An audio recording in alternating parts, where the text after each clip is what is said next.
예, 오늘 일본 얘기를 한번 해보도록 하겠습니다. 코트라, 고범창 과장님을 모셨습니다. 과장님 안녕하십니까? 네, 안녕하세요. 코트라 도쿄무역관에 근무하고 있는 고범창입니다. 지금 무역관이라고 말씀하셨는데, 무역관이 지금 글로벌 코트라에 무역관이 많이 나가 있죠? 네, 전 세계적으로 120여 개 무역관이 네, 설치가 되어 있습니다. 120여 개요. 거기 나가시면은 무역관에서는 뭐 무슨 일을 합니까? 네, 저희 코트라 무역관 직원들 같은 경우에는 기본적으로 한국의 중소중견기업들 수출 지원을 위해서 일하고 있고요. 네, 크게는 그런 중소중견기업들의 마케팅 지원, 음, 그리고 시장 조사 이런 부분들을 지원을 하고 있습니다. 대표적인 사업으로는 저희 지사화 사업을 들 수 있을 것 같습니다. 지사화 네, 사업이라는 것은 이제 코트라 무역관에서 채용된 현지 직원들 그리고 뭐 본사에서 파견된 직원들이 한국의 중소중견기업들의 지사처럼 일하면서 일본 바이어들을 만난다든지 어, 음, 또 이제 뭐 일본 정부기관들 필요할 경우에 만나서 제품을 이제 수출하는 데 있어서 지사의 직원처럼 직접 일하는 그런 사업입니다. 아무나, 중소기업 아무나 코트라에 신청하면 그렇게 해 주십니까? 네, 중소중견기업이면은 다 신청이 가능합니다. 비용은 얼마나 들어요?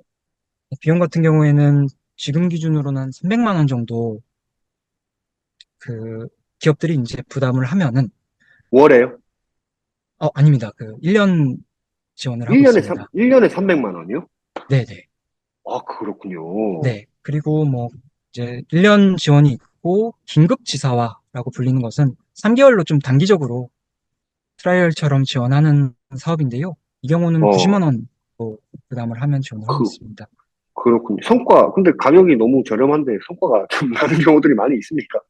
네, 지사화 사업 같은 경우에도 성과가 굉장히 좀 많이 나고 있습니다. 그래요. 예. 그런 게 있군요. 코트라 활용해서 그러면 성공적으로 그 현지에 나가서 물건 팔고, 뭔가 사업을 일으키는 분들이 꽤 성공 사례가 많이 있나 보죠? 네, 지사화 사업은 저희 커트라에서 특히 대표 사업으로서 성공 사례도 좀 많이 있는 편이고요. 네, 그리고 이제 실제 직원이 어, 굉장히 좀 한정된 기업의 수만 음, 담당을 해서 집중 네, 집중 정말 전담을 하는 형식인 거죠. 그러다 어, 보니까 맞춤형 지원처럼 기업들 네, 만족도도 좀 높은 편이고 네, 그런 일본 바이어 입장에서도 실제 그런 그 기업의 직원을 대하듯이 대하다 네, 보니까 네. 성과가 좀 많이 연결되고 있는 편입니다. 오늘 이 인터뷰는 코트라 광고가 아니고 이제 제가 일본에 뭐 궁금한 점들이 있어서 이제 모셨는데, 그런 것들이 있군요. 지금 과장님은 일본 무역관에 파견되신 지 얼마나 되셨습니까? 네, 저는 지금 2년 6개월 정도 되었습니다. 그럼 일본에 2년 6개월 계셨던 거예요? 예, 맞습니다. 고전에는 일본에 안 계셨었고요. 일본에 있었습니다. 저 같은 경우에는 이제 초등학교 4년 정도 네. 생활을 했었고요. 그리고 대학교 때 4년, 어, 합쳐서 한 어. 10년 정도 생활을 한 것 같습니다. 그럼 일본에 엄청 익숙하시겠네. 한국보다 오히려 일본이 더 익숙하실 수도 있을 것 같다는 생각이 좀 드네요. 그래도 이제 제 인생 중에 뭐, 일본보다 더 한국에서 많이 살았기 때문에 아직은 그렇습니까? 한국에 더 익숙한 것 같습니다. 아니, 제가 오늘 이제 모신 것은 일본의 그 지금 반도체 쪽 투자가 굉장히 지금 활발하게 이루어지고 있는 것 같아서 그 현황에 대해서 여쭤보려고 지금 이제, 지금 일본에 계신데 저희가, 온라인 회의로 이렇게 지금 인터뷰를 하는데 지금 일본의 반도체 투자 많이 하죠? 일본에서 굉장히 좀 신경을 정부 주도로 좀 많이 하고 있습니다. 네, 2021년 6월 달에 네, 일본 경제산업성에서 반도체 디지털 산업 전략이라는 네, 보고서가 발표되었고, 네, 그런 일본의 중요한 정책 전략으로 좀 자리매김했는데요. 여기 네. 보시면은 반도체에 대한 중요한 전략이 담겨 있다고 보시면 될 것 같습니다. 어떤 전략이 있습니까? 투자를 유치하는 어떤 그런 전략 위주입니까? 네, 투자 유치 전략도 많이 포함이 되어 있고요. 네, 그리고 일본 정부가 일본 기업들 대상으로도 자금 지원하는 전략도 많이 포함이 되어 있습니다. 단계별로 보시면은 이제 네, 이 보고서에 이제 3단계 네, 반도체 부흥을 위해서 3단계 전략을 추진하겠다라는 내용을 담고 있는데요. 네. 1단계로 일본 국내 생산 기반을 강화하는 것입니다. 음, 어, 아시다시피 일본은 뭐 르네사스와 같이 네, 좀 세계적으로도 이름이 알려진 기업들이 있는데요. 네, 반도체 생산 공정 한계가 40나노미터급으로 그뭐 삼성이나 대만 TSMC 비해서는 많이 뒤떨어져 있는 상황입니다. 이러다 네, 보니까 뭐 일본 내에 있는 뭐 자동차라든지 그런 IoT 이런 수요에 있어서도 수입에 많이 의존하는 부분들이 크기 때문에 네, 일본 정부에서는 이런 부분에 있어서 적시적소에 지원할 수 있게 그런 그런 부분에 있어서 국내 생산 기반을 강화하자라는 얘기를 많이 음, 나오고 있는데 이 단계의 이제 핵심 프로젝트는 TSMC 유치가 되겠습니다. TSMC 유치했지 않습니까? 그렇죠? 네, 맞습니다. 네, 네, TSMC 같은 경우에는 22년도 4월 달에 네, 네, 착공 발표가 있은 뒤로 네, 1년 8개월 만에 올해 이제 3월 달에 완공식을 가졌습니다. 굉장히 이제 어, 경이로운 속도로 정부와 네, 그런 민간 기업들이 합심해서 네, 이런 완공을 이뤄냈다고 할 수 있을 것 같고요. 네, TSMC 같은 경우에는 제1공장, 이번에 네, 완공된 제1공장을 통해서 28나노미터급 반도체를 네. 양산할 계획입니다. 양산 시점은 2024년도 12월, 올해 이제 12월 달에, 올해 12월이네요. 네. 네, 28나노미터급 반도체 양성할 계획이고요. 예, 예, 28나노 공정으로는 어떤 회사의 어떤 반도체를 양산할 것으로 예상이 되십니까? 네, 28나노미터급 반도체로는 주로 네, 일본에 있는 자동차 주력 산업이지 네, 않습니까?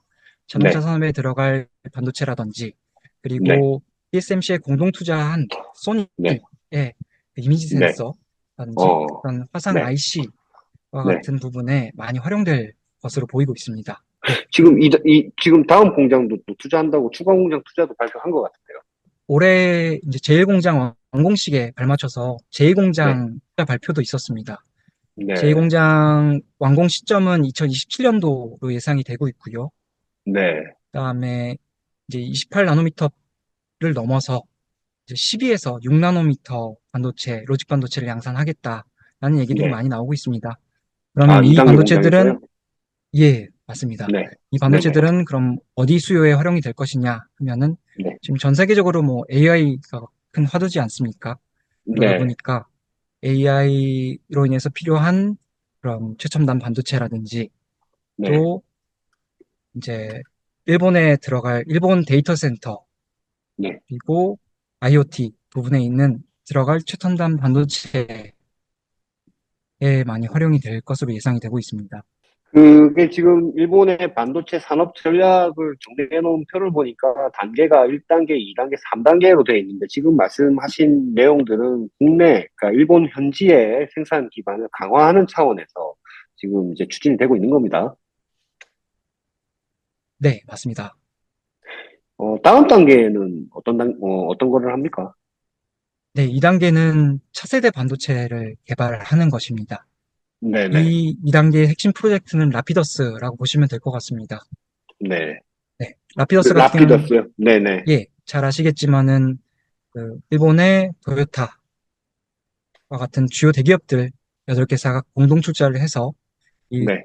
라피더스라는 기업을 설립을 했었는데요. 이 네네. 라피더스가 목표로 하는 것은 2027년까지 네. 2나노미터급 차세대 음. 반도체를 양산하겠다라는 것을 목표로 하고 있습니다. 네. 이 라피더스 2나노미터 생산을 위해서 지금 뭐 정부, 뭐 기업 굉장히 이제 분주하게 움직이고 있는데요. 이 네. 라피더스 같은 경우에는 미국 IBM과 네. 연계해서 미국 IBM의 이제 게이트올 어라운드라고 불리는 음. 기술을 GAA? 예, 예. 맞습니다. GA 기술을 전수받기 위해서 라피더스 기술자들을 알바니 공장에 100명 정도 파견을 해서 지금 기술 연수와 공동 기술 개발을 진행을 하고 있고요. 아, 예, 예. 네, 이 기술 연수가 끝나면 이제 돌아와서 음. 홋카이도 치토세 쪽에 있는 라피더스 공장에서 2025년 4월, 내년이겠죠. 네. 내년부터 시제품 양산부터 어, 들어갈 예정입니다. 굉장히 좀 이것도 어, 라피더스도 좀 빠르게 움직이고 있다고 보시면 될 것 같습니다. 미국하고 정부, 굉장히 긴밀하게 움직이고 있다는 점이 눈에 띄네요. 네, 맞습니다. 미국하고 굉장히 이제 연계를 좀 강화하고 있고, 사실 네, 미국뿐만 아니라 아이맥, 벨기에 아이맥과 네, 네. 있어서는 미세화 공정 기술을 공동으로 개발을 하고 있습니다. 또 최근에 이제 캐나다 텐스토렌트라는 AI 반도체를 개발하는 기업과도 그런 공동 기술 개발 협력 각서라고 할까요? 그런 부분을 네, 체결했었는데요. 네. 이런 식으로 좀 어, 유지국들과 협력을 좀 강하고 있는 모양새가 있습니다. 또 지금 아까 이제 일단, 라피더스, 예, 네네네. 네, 어, 말씀하십시오. 네, 예, 이제 그런 측면에서 이제 라피더스 기업도 활발하게 움직이고 있는데 정부 지원도 좀 보셔야 될 것 같습니다. 네, 정부 지원이 라피더스 같은 경우에는 단순하게 기업이 혼자 움직이는 것이 아니라 정말 막대한 정부 지원금을 등에 업고 있습니다. 뭐, 얼마나 지원을 해줍니까? 예, 지금까지 발표된 바로는 총 1조 엔, 한국 어, 원화로는 한 10조 원 이상 정도 되는 네, 돈을 네. 라피더스 한 기업에만 이제 몰아주고 있는 어, 상황인데요. 예, 주로 이제 그 1조 원이 어디 사용되고 있느냐라고 하면은 90% 이상은 라피더스의 이제 홋카이도 공장에 있는 그런 생산 설비를 도입하는 데 있어서라든지 네. 그런 공장의 클린룸을 음, 구성한다든지 또 이제 올해는 좀 특이하게 10% 정도는 후공정 기술 개발에 어, 예, 활용을 하겠다라는 그런 예산 지원 발표도 정부에서 있었는데요. 그런 식으로 어. 정부에 있어서 정부도 적극적으로 발벗고 나서서 라피더스에 음. 투자하고 있는 모양새입니다. 아니, 그, 아까 국내 그 일본 현지의 그 생산시설 강화를 위해서 TSMC 투자를 유치를 했는데, 거기도 지금 일본 정부에서 보조금이라든지 그 지원금을 좀 주지 않았습니까? 굉장히 큰 규모로. 네, TSMC 같은 경우에도 굉장히 좀 큰 규모로 지원을 받고 있고, 네, 사실 제가 그 부분도 좀 정확한 투자 금액은 기억은 나지 않지만은, 네, 어, TSMC뿐만 아니라 이제 네. 대만 반도체 기업 중에 이제 PSMC라고 그 일본의 마이크론의 공장이죠. 네, 맞습니다. 네, TSMC 기업에 있어서 그런 다양한 외국 기업들이 일본에 진출함에 있어서 막대한 보조금을 지원을 하고 있는 상황입니다. 예, 제가 보도 나온 거 보니까 일본 정부가 TSMC 구마모토현 제1공장에 대해서 한 우리 돈으로 한화로 한 4조 2천억 원. 그리고 이 공장에도 한 6조 5천억 원 정도 되니까 아까 라피더스 한 회사에 뭐 한 10조 원 정도 지원한다고 했는데 TSMC에도 한 10조 원 정도 가는 겁니다. 맞습니다. 아니, 지금 그런 걸 보면 지금 뭐, TSMC에도 이렇게, 막, 그렇게 뭐, 수십조 원을 이렇게 직접 보조금을 주면서, 지원금을 주면서까지 이제 공장도 유치도 하고, 자국 기업의 어떤 장비도 사주고 이렇게 하고 있는데, 이거 왜 이렇게 하는 거죠? 네, 기본적으로는 제일 처음에 말씀드린 그 반도체 디지털 산업 전략을 보시면은 알 네, 수 있는데요. 네, 일본 정부에서 최근 경제 정책으로 가장 중요시하는 것이 DX, 디지털 전환, 그리고 네, GX, 네, 녹색 전환, 그리고 경제 안보입니다. 아, 네, 아시다시피 경제 안보 측면에서 미중 갈등이 좀 심화가 되고 있지 않습니까? 그런 네, 부분에 있어서 IC 인사이트라는 네, 그런 네, 조사기관에 의하면은 네, 어, 이제 10에서 30나노미터급 성수품 반도체라고 할까요? 이 부분에 네, 있어서 그 점유율이 1위가 이제 대만인 반면에 네, 2위는 중국이 차지하고 있다고 합니다. 그래서 일본 네, 입장에서는 이런 그 자신이 이제 생산을 못하는 그런 음, 수준의 반도체에 있어서 국내 네, 생산 공급 능력을 강화해야겠다라는 측면이 아, 좀 하나가 있는 것 같고요. 이게 그리고 연차하면은 우리가 그 반도체 수입을 못해서 산업이 제대로 안 돌아가는 것을 방지하기 위해서 자국에 뭔가 반도체 공장을 짓는다. 뭐 이렇게 이해하면 되겠습니까? 네, 맞습니다. 일본 네네. 주력 산업인 자동차 산업 같은 경우에는 네. 28에서 12나노미터 급 반도체를 네. 사용한다고 알려져 있습니다.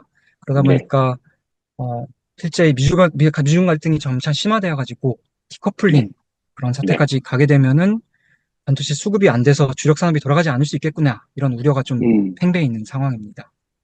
그래서 지금 반도체 산업도 이제 투자도 하고 자국에 있는 기업에도 지원도 해주고 뭐 하는데 지금 2022년도에 뭐 얼마였던 뭐 그 반도체 산업 전체 매출이 있을 것 같거든요.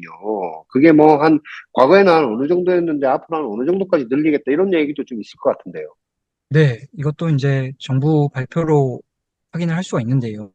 네, 어, 일본 정부가 2020년도 기준으로 국내 네, 산업 반도체 매출이 5조 엔 정도라고 알려져 있습니다. 네, 근데 2030년까지는 이걸 3배인 15조 엔까지 반도체 투자를 해서 적극적으로 네. 투자해서 달성하겠다라고 목표를 내세우고 있습니다. 5조 엔이면 우리 돈으로 한 50조 원 정도 되는 건데 이거를 뭐 2030년까지 한 15조, 150조 원 정도까지도 늘리겠다라고 하는 것이로군요. 이런 부분에 있어서는 이제 일본의 반도체에 있어서 네. 과거의 영광을 좀 되찾겠다라는 부분도 좀 많이 음, 반영되어 있는 것 같습니다. 옛날에는 1988, 일본이 정말 반도체 강국이었죠. 예, 1988년도에는 뭐 반도체 산업 점유율이 세계적으로 50% 네, 이상이었다고 많이 얘기가 되고요. 근데 네, 2019년도 기준으로는 10% 내외 정도로 어, 떨어지다 보니까 네, 이런 네, 부분에 있어서 과거에 굉장히 좀 큰 비중을 차지했던 반도체 산업을 네, 육성하겠다라고 정부에서 네. 내세우고 있는 상황입니다. 그것을 90년대에 한국 기업들이 메모리 분야에서도 많이 이제 뺏어와서 이제 이렇게 한국도 잘 나가는 반도체 산업이 굉장히 잘 나가게 됐는데 지금 최근에 보니까 미국도 직보조금을 주고 유럽도 직보조금을 주고 중국은 뭐 말할 것도 없고요. 또 일본까지 이렇게 나서니까 한국 입장에서는 좀 대응을 하지 않을 수 없는 상황이 펼쳐지고 있는 거 아닌가 뭐 이런 국내 여론도 좀 있습니다. 예, 과거에는 일본이 정말로 NEC라든지 도시바라든지 파나소닉 이런 큰 기업들이 반도체 시장을 휘어잡고 있었는데 지금은 이제 좀 많이 뭐 점유율이 떨어졌고 그걸 좀 부활하기 위해서 투자를 많이 하고 있는데 지금 뭐 일본뿐만 아니라 미국도 또 유럽도 뭐 중국은 말할 것도 없고요. 아, 직보조금이라든지 지원금을 하면서 자국의 이제 반도체 생산 시설을 많이 늘리려고 하는데 한국도 좀 대응을 해야 되는 거 아닌가 뭐 이런 생각이 좀 듭니다. 과장님 오늘 일본 현황에 대해서 말씀해 주셔서 고맙습니다. 네, 감사합니다. 네, 고맙습니다.